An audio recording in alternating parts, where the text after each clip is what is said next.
Imagine walking in on a secret so dark, so twisted, that it could shatter everything you thought you knew about the people closest to you. What if your own husband was involved in something that could destroy both your lives? In tonight's story, Lena discovers something she was never meant to see, and it comes with a price that will change everything. Stay tuned to find out how far one woman will go to uncover the truth, and how her world is torn apart in the process. Before we begin, please like this video, subscribe, and turn on the notification bell so you never miss a story. This one is filled with secrets, betrayal, and a truth that changed everything. It was late, too late for her husband to be out.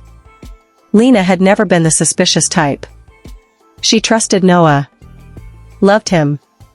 They'd been married for 4 years, and even after all the usual fights, the stress, and the long silences, she believed in the vows they made. But that night, something didn't sit right. Noah had said he was working late. But when Lena called his office, the line rang out, no voicemail, no answer. Just silence. She should have let it go. Should have gone to bed like she always did. But something in her gut pulled her off the couch and into the cold night air, keys clutched in her hand, her heartbeat louder than the engine. She didn't know what she was looking for. But she knew where he might be. The warehouse. Noah said it was a property he'd inherited. Said he stored extra equipment there for his side projects. Lena had never been inside. He always locked it, always brushed off her questions. But that night, as she pulled up to the dark lot, she saw a flicker of light in the top window. Someone was there. She crept closer. The front door was cracked. Her hand trembled as she pushed it open. And what she saw. She never meant to see it. Never wanted to. Blood. Plastic sheets. A man tied to a chair, gagged, barely conscious. And her husband, standing over him with a knife. Lena's breath caught in her throat. The air froze. Noah didn't see her yet. He was focused, meticulous, wiping blood from his sleeves. She stepped back, trying not to make a sound. But the floor creaked. Noah turned. And everything changed. Noah's eyes locked onto hers. Lena, he breathed, like her name was a curse and a prayer. She froze. What are you doing here? His voice was calm, but his knuckles were still bloodied. Behind him, the man in the chair let out a muffled groan. Lena didn't answer. Couldn't. Her brain was short-circuiting. Her husband, the man she shared a bed with, was standing in a warehouse soaked in blood. And he wasn't panicking. He wasn't surprised. He was expecting this. I wanted to tell you, Noah said, stepping toward her. But I needed you to trust me first. I needed you to see it for yourself. See what? Lena whispered. He turned slightly, gesturing to the bound man behind him. That man isn't innocent. He's a monster. He ruined lives, including mine. Noah took another step. That's the man who assaulted my sister when we were kids. He disappeared before the trial. My family never got justice. But I found him. And I waited. 4 years. Lena's heart thundered. She wanted to believe him. But nothing about this felt right. You're not a killer, Noah, she said shakily. He smiled. No, Lena. I'm a correction. Then something behind him moved. The man in the chair, he wasn't gagged anymore. The tape had slipped off during the struggle.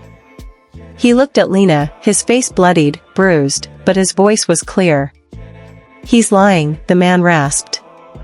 I don't know him. He's not who you think. Noah turned in a flash and punched him hard, silencing him again. But Lena's mind raced. Something was wrong. Very wrong.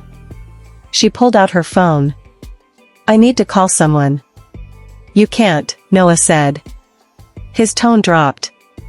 If you do, they'll arrest me. And then you'll never know the full story. I don't care, she said.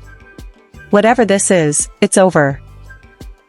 He lunged forward and grabbed her wrist, his grip too tight. "I did this for us." "You did this for yourself," she screamed. Suddenly, there was movement. Someone else was in the warehouse. A shadow passed behind the plastic sheets. Then a second one. Lena's stomach dropped. She wasn't the only witness. Noah turned around just as two masked men rushed into the room, one of them carrying a metal pipe. Chaos erupted. "Noah," she cried. But it was too late. One of the intruders struck Noah hard across the head. He dropped instantly. Blood sprayed across the floor. The masked men turned to Lena next. "Wait, please," she backed away, hands in the air. But they didn't come for her. They cut the ropes from the man in the chair. And Lena understood, this wasn't revenge. It was a setup. The man Noah claimed was a monster? He wasn't the villain. He was part of something bigger. Darker. And Noah had walked right into it. The man stood, stretched, and gave Lena a twisted smile. "He thought he was the hunter," he said calmly. "But he was just the bait." Lena's world shattered in that moment. Her husband wasn't the predator. He was the prey. And now, so was she. Lena's hands trembled as the man who had been tied up stepped toward her, unbound, unbothered, and clearly in control. Behind him, Noah lay unconscious, blood pooling beneath his head, chest barely rising. "You know," the man said, brushing blood from his shirt, "I actually hoped your husband wouldn't show up alone. But you're a bonus." One of the masked men chuckled. Lena backed into the wall, her heart pounding so hard it hurt. "What do you want from me?" "Want?" he mused, as if confused by the question. "Oh no, Lena. This isn't about want. It's about tying up loose ends." He snapped his fingers. One of the masked men grabbed Lena's arm. She screamed, kicked, but the grip was like steel. She was dragged across the warehouse floor, toward the back. "Noah," she shouted. But he didn't move. He might already be dead. They shoved her into a small, windowless room, once probably used for storage, and locked the door behind her. Darkness. Silence. She gasped, scrambled back against the wall, struggling to breathe. What was this? Who were they? And who was that man really? Hours passed. Maybe more. Time blurred. Then, a click. The door creaked open. But it wasn't one of the masked men. It was Noah. His face was battered, blood crusted in his hair, but his eyes burned with fire. "Come on," he whispered. He helped her up, wincing as she leaned into him. "You're alive," she breathed. "Barely," he muttered. "But I know a way out." They crept through the back halls of the warehouse, avoiding voices, footsteps. At one point, they ducked into a cold storage room as a man passed by. Lena could feel Noah's body trembling, from pain, from fear, or from something else, she didn't know. When they finally reached the exit door, Noah paused. "We can't go home," he said. "They'll find us." "Then where?" "I have a place." They ran. Through alleys, side streets, into the shadows of the city. An hour later, they were in a dingy motel room miles away. Noah collapsed on the bed. Lena sat across from him, staring. "What was that?" she asked, her voice hollow. "I thought I was getting revenge," he whispered. "I didn't realize I was walking into a trap." Lena blinked. "Why you? Why now?" Noah looked up, eyes haunted. "Because I knew something I shouldn't. Years ago, I worked for a man, part of something big, illegal. I left before it got worse. But I took something with me. Proof. Evidence. And that guy, the one in the chair? He was part of it." Lena's blood ran cold. "You never told me. I wanted to protect you." She laughed bitterly. "How'd that work out?" They were silent for a long moment. Then Noah sat up, wincing. They think I'm dead. That buys us time. But we have to finish this. Finish it how? I still have the files. Hidden. Names, places, dates. If we expose it, really expose it, maybe we can end this. And if we don't? Lena asked. They come for you next. Her stomach turned. The next morning, they left before sunrise. They didn't just run. They hunted. The bus station was nearly empty. The sun hadn't risen yet, and everything felt like it existed in a different world, one before Noah had been beaten, before Lena had been locked in a room with no light, no hope. But now, there was a plan. We need to go to Crestfield, Noah whispered, pulling the brim of his hoodie down lower over his bruised face. That's where I hid it. What's there? Lena asked, gripping the strap of her bag. Noah's eyes darted around. The flash drive. The one with everything. If we get it, we go straight to the press. Or the FBI. But as they boarded the bus, neither of them noticed the black car that pulled into the station seconds later.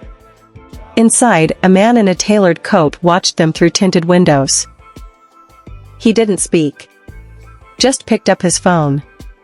They're headed to Crestfield. Cut to next scene. The drive took hours. Every sound made Lena flinch. Every stop made Noah's hand twitch toward the small knife he had pocketed from the motel. By the time they arrived, fog blanketed the town. Noah led her down back roads, through alleyways, until they reached a small, abandoned garage on the edge of town. This is it, he said. The lock had rusted. He forced it open with a grunt. Inside was nothing but dust, silence, and a loose panel in the wall. Noah reached inside, heart pounding. His fingers closed around metal. A flash drive. Got it, he said. But before Lena could respond, a voice rang out from behind them. Well, that saves us the trouble. 4 men stepped from the shadows. One of them, the man from the warehouse. The one who'd been tied up. Except now, he wasn't playing. You didn't really think you could walk away with that, did you? He asked, stepping closer. Noah positioned himself in front of Lena. This ends now. I'll release everything. The man smiled, slow, cruel. You think anyone's going to believe you? We own half the people you'd run to. Then I'll go to the other half, Noah spat.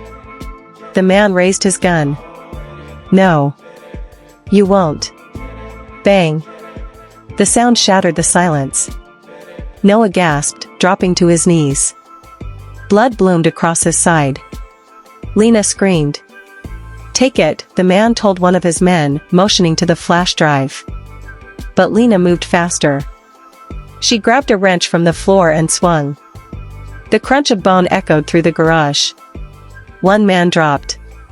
She didn't wait. She ran. Clutching the flash drive, she burst through the side door, adrenaline blinding her fear. Behind her, voices shouted, feet chased, but she didn't look back. She ran until her lungs burned. And then, headlights. A car screeched to a stop in front of her. Out stepped a woman with a badge. Lena Hart, she asked. Lena barely nodded. I'm Agent Monroe. You're safe now. We've been listening, for weeks. Lena collapsed into her arms, the flash drive still clutched in her fist. Cut to final scene. 3 days later. Hospital room. Noah lay unconscious but alive. Lena sat beside him, the news playing low on the TV. Several arrests have been made after the release of explosive evidence tying top businessmen to a decades-long web of corruption, trafficking, and blackmail. She looked at Noah. You kept your promise, she whispered. You protected me. But deep down, she knew it wasn't over. Because when you see something you were never meant to see, you don't just run. You fight. And Lena? She was just getting started. The room was silent. The only sound was the soft beeping of the heart monitor beside Noah's bed. Lena's fingers traced the edge of the flash drive she had hidden in her bag. Even though the FBI had it now, the question swirling in her mind wouldn't go away. Why had they targeted Noah? Why her?